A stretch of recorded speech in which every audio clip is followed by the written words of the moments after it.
Biakamal ka Noor online TV channel. Kajan gwazan bana racha ka kwi Noor Christian Youth for Peace ke mat ngwani re rol Noori.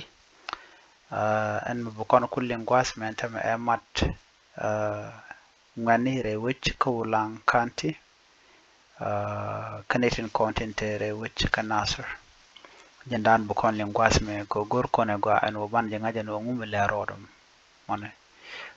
Kan chala do shikarudin kuin kwat jidiane kan bukon ga chulin kwasme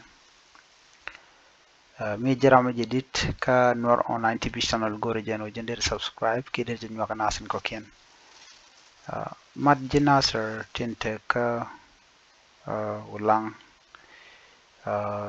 chala do ne shikarudin kuin kwart ko ken la kwart bikaro ache pan ke shanka ro kapairo korojana shalat ci jinasar tintere ra ka Wulang County shiga kwarken cikin ka kwany ko shi kwarte wal ci gwadin ca tok cha kwarte wal wuch ka paye shi wa kan kwartin cha kwany ka rona me ki ron kin dang rawu jandang rawu di jo ka ron kin daw jandang rawu bakel ne de kono birwe ciot ken kaping gwas mane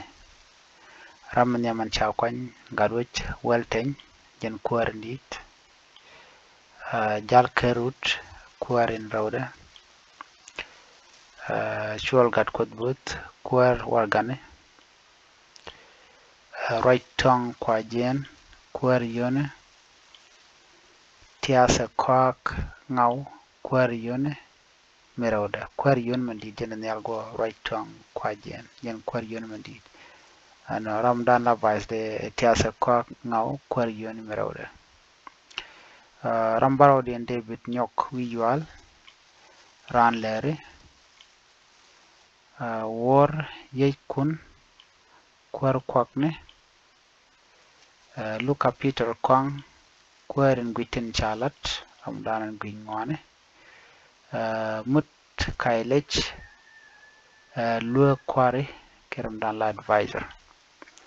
ne dangbang wana kana kono cha kwany ne de kono derewi ko Wulang ngai kono gwano rewi ko Wulang ajen gwadana ba mal ba jo latna la mal ndan la mal ngani kana tanda de commune de jo lat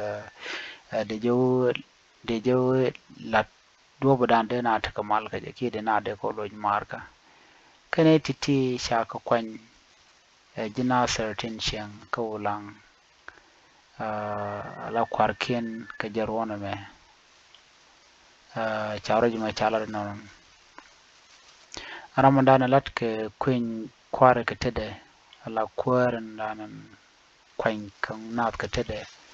chala do David Kwang ter chala do en queen sha kwany nas mo chala do gwalong lo tel rede rol meshi ne te wal meshi gwadin te tok shugo shujian kwara gwa terwal ko cha kwar mun didi chaja kwany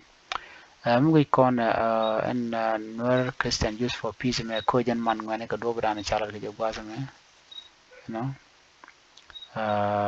sianga jeno te ka rol tungwan long to to ka ngani chit ke tin kon to ka de kon lar no chit kare wich ka Gambela ka Ethiopia te ka rol to jodian la tinono jenaman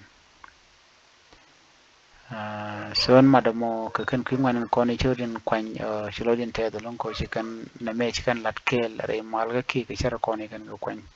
ko ngai yana ne to mal na ko na madan ba nan ba jalat ngai kon en re wi kana sa gore madalon ke goro de na de kan shonkel kane ti kan ni sha lat no shikamat shigordin ko in kwarken ke shilodin te teskel lo buga letkel ko do dan de kan male de kan ga jata wana ngai kono go ano malam dit me mal mi jere ten china de tek shen chi chang mo chade go ka kujimo man chala da kana mo go nyok ngai kono mal ba jo la rewi ka ko Wulang mo go de mal de ten jana gor kon dia go jana go de nyoy ket bete mal